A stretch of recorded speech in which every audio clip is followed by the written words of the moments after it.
let me put you guys on something. This thing is a light fixture, and it's a ceiling, keyless plastic ceiling lamp holder.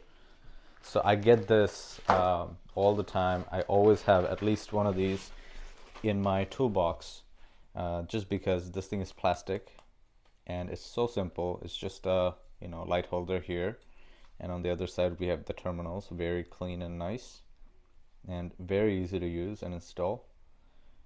And this is pretty much it. It's not gonna break or anything. You can't mess that up, and it also doesn't look bad at all. You also get screws with it, so if your box don't have screws, you got screws covered.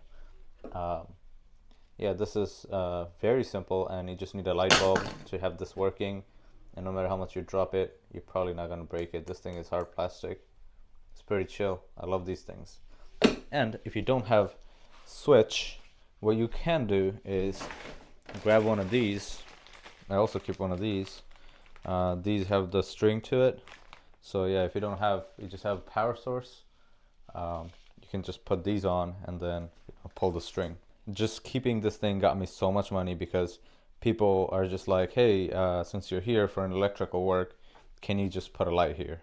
And if I don't have a fixture, I would have to go out to Home Depot or something like that. Some people would be like, oh no, it's too much work, leave it, we'll do it next time. But having this $2-3 thing laying around in my toolbox has earned me hundreds of dollars till this day.